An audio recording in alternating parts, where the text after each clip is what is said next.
नमस्कार श्रोता मित्र, वेद पाठशाला की अगली कक्षा में आपका स्वागत है।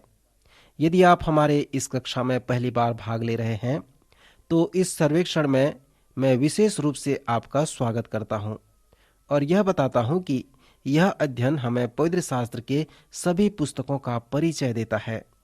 यद्यपि हम अब हमारे सर्वेक्षण के अंत में आ गए हैं, फिर भी हम चाहते हैं कि आप हमारी कक्षा में भाग लें और संसार के सबसे महत्वपूर्ण पुस्तक के अध्ययन को सीखें।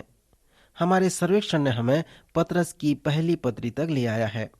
पहले पतरस के तीसरे अध्याय में हम वृद्ध पतरस को देखते हैं, जहां पर वह यहूदी विश्वासियों को विवाह के विषय में परामर्श देता है। पवित्र शास्त्र में विवाह के विषय में अच्छा परामर्श मिलता है। यहाँ पर एक सुंदर उदाहरण है।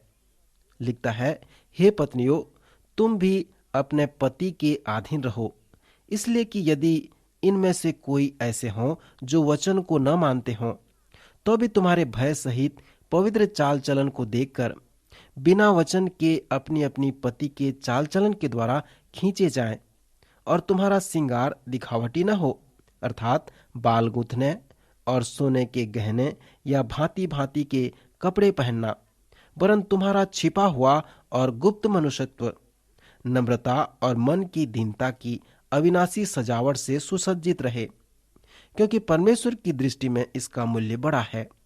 और पूर्व काल में पवित्र स्त्रियां भी, जो परमेश्वर पर आशा रखती थीं, अपने आप को इसी रीति से संवारती और अपने अपने पति के अधीन रहती थीं, जैसे सारा इब्राहिम की आज्ञा में रहती और उसे अपने स्वामी कहती थी। सो तुम भी यदि भलाई करो और किसी प्रकार के भय से भयभीत न हो, तो उसकी बेटियां ठहरोगी।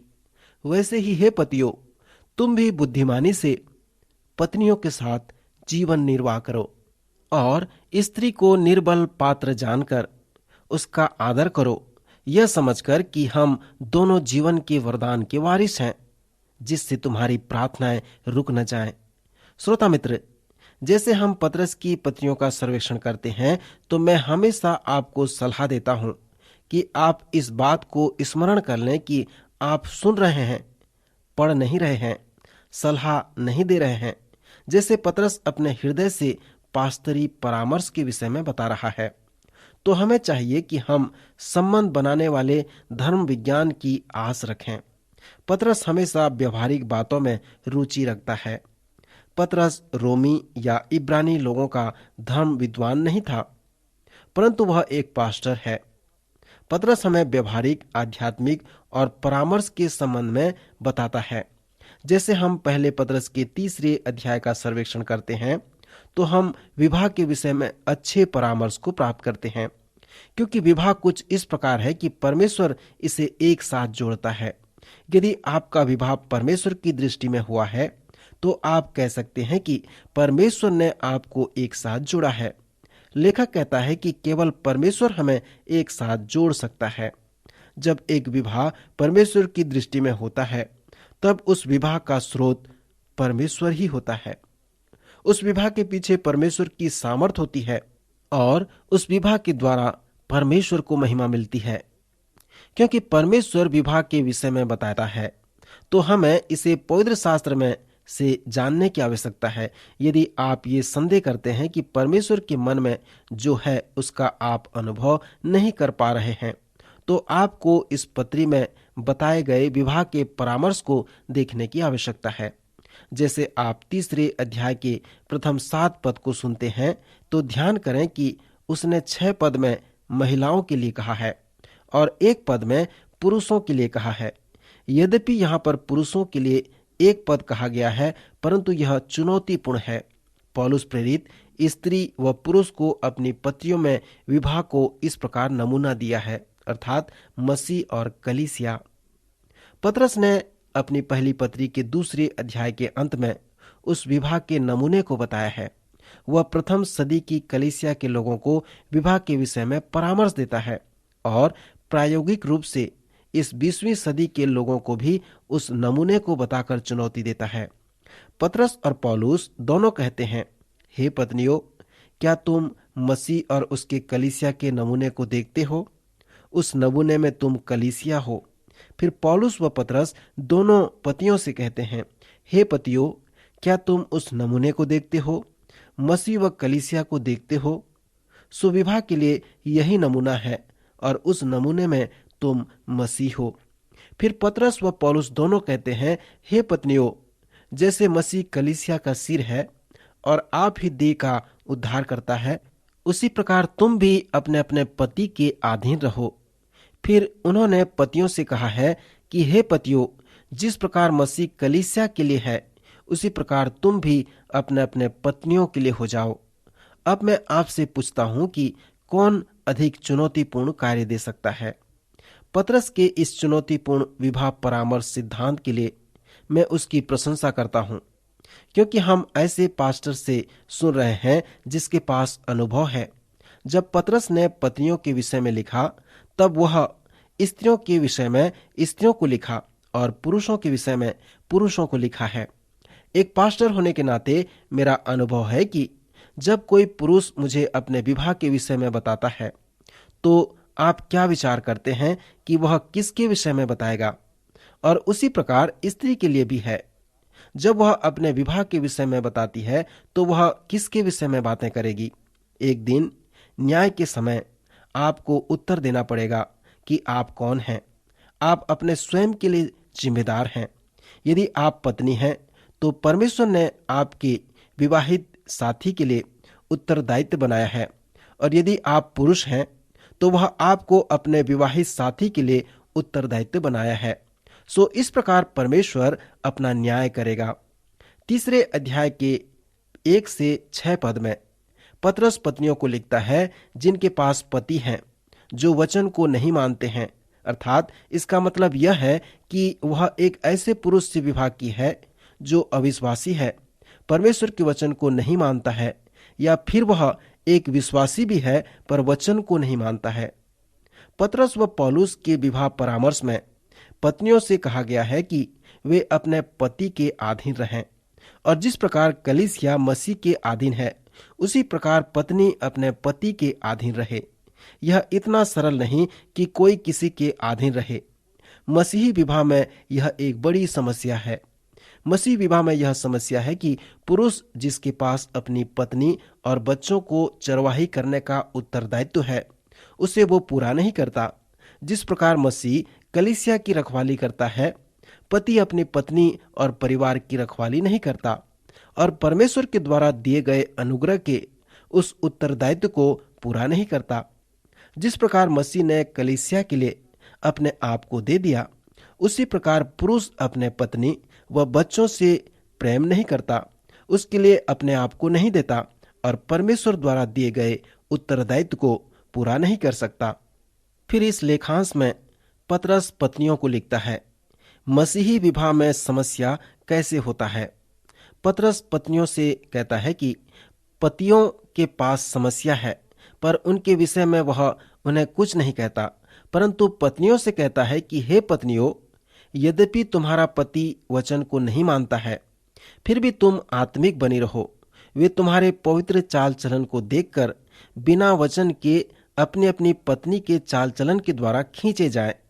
फिर पतरस कहता है कि हे पत्नियों, तुम्हारा छिपा हुआ और गुप्त मनुष्यत्व नम्रता और मन की दीनता की अविनाशी सजावट से सुसज्जित रहे, क्योंकि परमेश्वर की दृष्टि में इसका मूल्य बड़ा है। फिर वह कहता है कि पत्नियां शांत रहें और दीनता से अपने अपने पति को जीत लें, क्योंकि यह परमेश्वर की दृष्टि में महान है। अधीन रहने शब्द पर आप ध्यान करें।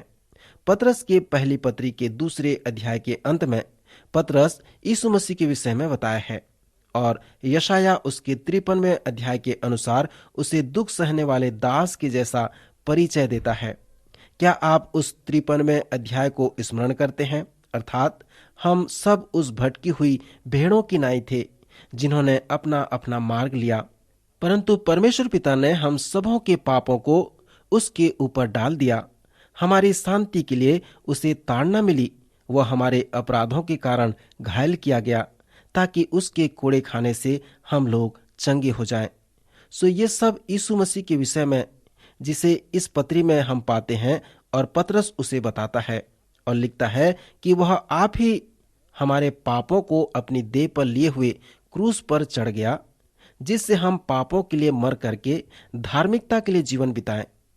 उसी के मार खाने से तुम चंगे हुए हो। फिर पतरस कहता है, क्योंकि तुम पहले भटकी हुई भेड़ों की नाई थे, पर अब अपने प्राणों के रखवाले और अध्यक्ष के पास फिर लौट आए हो। अगला वचन जिसे पतरस उपयोग करता है वो है, उसी तरह से हे पत्नियों। जब हम तीसरे अध्याय के प्रथम पद में इस शब्द को देखें, जहां पर इस प्रकार का वचन है, पतरस कहता है कि तुम भटकी हुई भेड़ों की नाई थे, पर अब अपने प्राणों के रखवाले और अध्यक्ष के पास फिर लौट आए हो। यहाँ कलीसिया की छवि है जो यीशु मसीह के पास वापस आती है, अर्थात रखवाले और अध्यक्ष के पास लौट आती है। पतरस यीशु मसीह को हमें इस प्रकार प्रस्तुत कर रहा है कि वह एक महान रखवाला व अध्यक्ष है। फिर पतरस कहता है, हे पत्नियों, क्या तुम मसीह और कलीसिया के नमूने को देखते हो? ठीक है, तुम कलीसिया हो। सो जिस प्रकार कलीसिया मसीह के अधीन है, उसी प्रकार हे पत्नियों, तुम भी अपने पति के अधीन रहो। यहाँ पर जो अधीन रहने का शब्द है, जिसे पतरस सचमुच में कहता है कि हे पत्नियों, तुम्हारे पतियों को चरवाही करने दो। परमेश्वर ने तुम्हारे पति को बहुत बड़ी जिम्मेवारी दी है, अर्थात जिस प्रकार मसीह कलीसिया से प्रेम रखता है, पति उसी प्रकार पत्नी से प्रेम रखे। जिस प्रकार मसीह कलीसिया के लिए दे दिया, उसी प्रकार तुम भी अपने आप को अपने पत्नी के लिए दे दो। सो हे पत्नियों, जिस प्रकार मसीह है उसी प्रकार तुम्हारा पति भी हो। यह बहुत बड़ा जिम्मेदारी है। सो अपने पति को रखवाली करने दो। सेना में भी एक ही आदेश देने वाला अधिकारी होता है, दो नहीं होते। सो तुम्हारे पारिवारिक जीवन में ऐसा ही हो। इफिसियों के 5वें अध्याय में पति के उत्तरदायित्वों के विषय में हम पढ़ते हैं, जहां पर वह कहता है, जिस प्रकार मसीह कलीसिया की रखवाली करता है, उसी प्रकार तुम भी हे पतियों अपने अपनी पत्नियों की रखवाली करो, चरवाही करो। और उसी प्रकार परमेश्वर पतियों से भी कहता है कि तुम अपने पति के अधीन रहो, वह तुम्हारा उत्तरदायित्व हो। तुम में दो प्रकार के आदेश देने वाले अधिकारी न हो, किसी एक के पास हो, क्योंकि इस उत्तरदायित्व को परमेश्वर ने पति को सौंपा है, सो वह पति के पास हो। पहला पतरस उसका 3 अध्याय 7 पद में जब पतरस पतियों से कहता है, तो उस प्रथम पद पर ध्यान करें। लिखा है, वैसे ही हे पतियों, तुम भी बुद्धिमानी से पत्नियों के साथ जीवन निर्वाह करो और स्त्री को निर्बल पात्र जानकर उसका आदर करो, यह समझकर कि हम दोनों जीवन के वरदान के वारिस हैं, जिससे तुम्हारी प्रार्थनाएं रुक न जाएं। जिस प्रकार पत्नियों के परामर्श के लिए जिस वचन का उपयोग करता है, उसी प्रकार वह पतियों के लिए भी उसी वचन का उपयोग करता है। जब आप वैसे ही या उसी प्रकार के वचन को सुनते हैं, तो आप प्रश्न पूछें कि उसी प्रकार से क्या पतरस? पतरस उत्तर देता है कि वापस जाओ और प्रेरणा देने वाले विभाग के नमूने को देखो। क्या आप 2 अध्याय के अंत में मसीह और कलीसिया को देखते हैं? सो उस नमूने में हे पतियों, तुम मसीह हो। जिस प्रकार तुम मसीह के साथ रहते हो, उसी प्रकार तुम अपनी पत्नी के साथ रहते हो। जिस प्रकार मसीह कलीसिया से प्रेम रखता है, उसी प्रकार तुम उनसे प्रेम रखते हो। और जिस प्रकार मसीह अपने आप को कलीसिया के लिए दे देता है, उसी प्रकार तुम भी अपने आप को अपने पत्नी के लिए दे देते हो। सो जिस प्रकार मसीह कलीसिया के लिए है, उसी प्रकार तुम अपने पत्नी के लिए हो। पहला पतरस 3 अध्याय 7वें पद का शब्द उसी प्रकार या वैसे ही एक बड़ा शब्द है। बुद्धिमानी से पत्नियों के साथ जीवन निर्वाह करो। पतरस ने जिन शब्दों का चुनाव किया, उसके लिए मैं हमेशा धन्यवादित हूँ। मुझे प्रसन्नता है कि पतरस ने ये नहीं कहा कि समझ के अनुसार उनके साथ निर्वाह करो। विवाह के कुछ समय के बाद मैंने ये निर्णय किया कि मैंने जिससे विवाह किया है उसे मैं कभी भी नहीं समझ पाऊंगा, और शायद उसने भी ऐसा ही किया है। यहाँ पर पतरस ने पतियों से ये नहीं कहा कि वे अपने पत्नी को समझें, और शायद हम पुरुष व स्त्री जिन्होंने विवाह किया है अपने आप को नहीं समझते। सो पतरस पुरुषों से कहता है, बुद्धिमानी से पत्नियों के साथ जीवन निर्वाह करो। आप अपनी पत्नी को समझ नहीं सकोगे, परंतु आप अपनी पत्नी को जान सकोगे। सो पतरस कहता है कि पति अपने पत्नी के साथ बुद्धिमानी से जीवन निर्वाह करे। जब पतरस कहता है कि उनके साथ जीवन निर्वाह करो, सो ऐसा लगता है कि पतरस स्पष्ट बता रहा है, पर उसे आज कहने की आवश्यकता है। अनेक लोग हैं जो घर नहीं जाते। एक बार मैंने एक व्यक्ति से पूछा कि क्यों वह कभी घर नहीं जाता। फिर मैंने यह अवलोकन किया कि जब वह और उसकी पत्नी रविवारी स्कूल में आए तो वे अलग अलग कक्षाओं में गए। मैंने कहा, तुम कभी घर नहीं जाते और जब तुम कलीसिया में रविवारी स्कूल में आते हो तो अलग अलग कक्षा में जाते हो, इसका क्या मतलब है? उसने कहा, मैं अपनी पत्नी से घृणा करता हूं। पर जब आप अपनी पत्नी से घृणा करते हैं तो क्या करते हैं? जब आप अपनी पत्नी से घृणा करते हैं तो क्या आप घर जाना चाहते हैं? शायद आप नहीं जाते, क्योंकि आप अपनी पत्नी से घृणा करते हैं। इसके अनेक कारण हो सकते हैं कि क्यों लोग घर नहीं जाना चाहते, परंतु यहाँ पर कुछ प्रायोगिक सुझाव है कि उनके साथ जीवन निर्वाह करो। सो यह पति के लिए बहुत महत्वपूर्ण है कि वे अपने पत्नी और परिवार की रखवाली करें, और जिस प्रकार मसीह कलीसिया की रखवाली करता है, सो हे पति अपने पत्नी के साथ जीवन निर्वाह कर, उन्हें समय दे, उन्हें प्राथमिकता दे। सो जब कहता है कि उनके साथ बुद्धिमानी से जीवन निर्वाह करो, तो विवाह के लिए यह बहुत अच्छा परामर्श है। कृपया ऐसा विश्वास न करें कि पतरस का विवाह परामर्श का विषय आज कार्य नहीं करेगा। श्रोता, मैं विश्वास करता हूं कि इसमें आज बराबर का अधिकार है, क्योंकि लोगों ने आज विवाह के इस परामर्श को गलत समझ लिया है।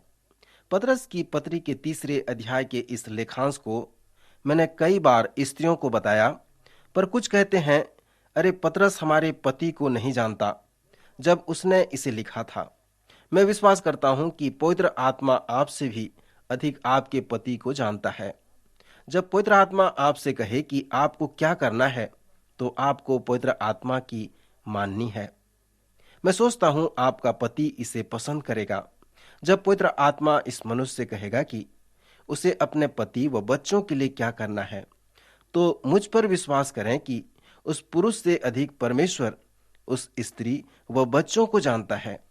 यदि आप विश्वास करते हैं कि पवित्र आत्मा ने पवित्र शास्त्र को लिखा है, जब आप समझते हैं कि आत्मा आपको क्या कहने के लिए कह रहा है, तो पवित्र आत्मा का आज्ञा पालन करें और पवित्र शास्त्र को अपने जीवन में लागू करें। मैं आपको एक उदाहरण देना चाहता हूं। एक बार एक महिला अपने घर में एक पास्टर व उसकी पत्नी को आमंत्रित किया और अपने पति को नहीं बताया कि उसने उसे बुलाया है। वो चाहती थी कि पास्टर उसके पति से बातें करे कि एक अच्छा पति कैसे बन सकते हैं। सो जब वे आए तो उसका पति सिगरेट पी रहा था और टीवी देख रहा था। वह बहुत क्रोधित था। वह खड़ा होकर उसे हाथ भी नहीं मिलाया। कुछ समय के बाद वे लोग चले गए।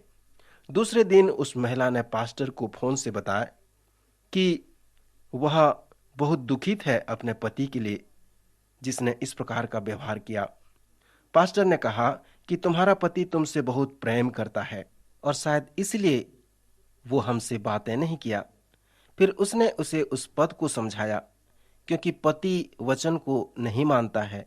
सो यहाँ पर पतरस ये नहीं कहता कि प्रचारक को यहाँ बुलाओ, परंतु वह कहता है कि वे तुम्हारे भय सहित पवित्र चाल चलन को देखकर बिना वचन के अपनी अपनी पत्नी के चाल चलन के द्वारा खींच लिए जाएं और वे मसीह के लिए जीते जाएं। सो परमेश्वर पत्नी को उपयोग करेगा कि वे अपने पति के पास पहुंचें। सो उस महिला ने फोन में मुझे कहा कि मेरे लिए प्रार्थना करो और परमेश्वर की सहायता से मैं इसे पूरा कर सकूंगी। कुछ वर्ष के पश्चात वह व्यक्ति चर्च आने लगा, मेरा भी स्वागत किया और वचन सुनने लगा। पर एक दिन उसने मुझसे कहा कि पास्टर, यह आपका संदेश नहीं जिसने मुझे सही मार्ग लाया है, परंतु यह मेरी पत्नी का कार्य जिसे देखकर मैं मसीह में आ सका, मसीह को प्राप्त कर सका। उस व्यक्ति का नाम पौल था और 10 वर्ष के पश्चात उसने एक कलीसिया निर्माण किया और उसका चरवाहा बन गया। वह एक अच्छा पास्टर, अच्छा पति व एक अच्छा पिता भी बन सका, क्योंकि उसकी पत्नी ने पतरस के सुझाव के अनुसार अपने पति को जीतने का प्रयत्न किया था और इसीलिए उसका पति मसीही विश्वास में आ गया। श्रोता, मैं कह सकता हूं कि पतरस का विवाह उसके परामर्श के आज भी इसी प्रकार के कार्य में हम लागू कर सकते हैं और अन्य साधनों से यह और भी अच्छी तरह से पतियों को जो वचन को नहीं मानते विश्वास में ला सकते हैं। सो यदि आपके वैवाहिक जीवन में इस प्रकार की समस्या है तो इसे अपने जीवन में लागू करके देखें। मैं विश्वास करता हूं कि पतरस का यह सलाह कार्य करेगा। जब हमने पुराने नियम का सर्वेक्षण किया था तो न्यायों की पुस्तक में हमने देखा था कि गिदोन मिद्यानियों से लड़ने गया। उनके पास 32,000 सेना थे। सो जब वे लड़ाई के लिए जा रहे थे तब गिदोन ने कहा, यदि कोई भयभीत है या डरता है तो वह घर वापस लौट जाए, और 20,000 लोग घर चले गए। फिर उनके पास 10,000 सेना अभी भी थे। फिर कुछ लोग जो नदी के तट पर पानी पीने लगे, उन्हें भी कहा गया कि वे घर चले जाएं। सो 9,700 सेना वापस लौट गए। इस प्रकार 300 सेना बच गए। परमेश्वर ने कहा, इनके द्वारा मैं तुम्हें मिद्यानियों को दे दूंगा, और वे सब युद्ध में अपने स्थान में खड़े रहे और परमेश्वर ने मिद्यानियों को उनके हाथ कर दिया। यही बात पतरस विवाह के इस परामर्श में कहता है कि प्रत्येक लोग जो विवाहित हैं वे अपने स्थान में खड़े हो जाएं। स्त्रियों के लिए स्थान है कि वे खड़े रहें और परमेश्वर के अनुग्रह से उन्हें खड़े होना है। उनके पास कार्य व सेवा है, स्थान है, और उसी प्रकार पुरुष के लिए भी स्थान है कि वे खड़े हों। उसके लिए भी कार्य व सेवा है। और इस विवाह परामर्श में पतरस यही कहता है। पतरस स्त्रियों से कहता है कि उनका स्थान कहाँ है, और पुरुषों से भी कहता है कि उनका स्थान कहाँ है। फिर उसने उन्हें कहा है, मसीह व कलीसिया के नमूने को देखो। पत्नियों, क्या तुम उस नमूने को देखते हो? तुम कलीसिया हो, सो अपने स्थान में खड़े रहो। जिस प्रकार कलीसिया मसीह के लिए है, उसी प्रकार तुम अपने अपने पति के अधीन रहो। हे पतियों, क्या तुमने उस नमूने को देखा है? तुम मसीह हो, सो जिस प्रकार मसीह कलीसिया के लिए है, उसी प्रकार तुम अपने पत्नी के लिए हो। परमेश्वर के अनुग्रह से अपने स्थान में खड़े रहो, और तुम्हारे सब प्रकार की विवाहित समस्या जो तुम्हारे पास है समाप्त हो जाएंगे। वे हरा दिए जाएंगे, जिस प्रकार मिद्यानियों को हरा दिया गया, क्योंकि गिदोन के लोग अपने स्थान में खड़े रहे। मेरा समय समाप्त हो रहा है, पर मैं आपसे कहता हूं कि पवित्र शास्त्र के नमूने का उदाहरण जो है, मित्र, आप उसका अनुसरण करो। यह कार्य करेगा। यह आपके जीवन को परिवर्तित करेगा और आप एक अच्छे पति पत्नी के संबंध को अपने जीवन में अनुभव करने पाएंगे। यदि आप इससे संबंधित कुछ साहित्य पाना चाहते हैं तो हमें पत्र लिखें। हम इससे संबंधित आपके पास साहित्य भेजेंगे। प्रभु आपको आशीष दे। आइए हम प्रार्थना करें। हमारे स्वर्गीय पिता परमेश्वर, आज के सुंदर वचन के लिए प्रभु हम आपका धन्यवाद करते हैं। हम अपने श्रोताओं के लिए प्रार्थना करते हैं। प्रभु, आप उन्हें पवित्र आत्मा की सामर्थ दें, ताकि जो वचन उन्होंने सुना है प्रभु, उसके अनुसार वे जीवन व्यतीत कर सकें। हम प्रार्थना करते हैं प्रभु, यदि कोई दुखी या बीमार हैं, प्रभु उनके दुखों को दूर करें। उनकी बीमारी से प्रभु आप उन्हें चंगाई प्रदान करें। यदि कोई किसी उलझन में पड़े हुए हैं, किसी समस्या से घिरे हुए हैं, प्रभु प्रार्थना करते हैं उनकी सारी समस्याओं को दूर करें, उन्हें आशीष दें। हमारे उद्धारकर्ता प्रभु यीशु मसीह के पवित्र और सामर्थी नाम में प्रार्थना मांगते हैं। आमीन।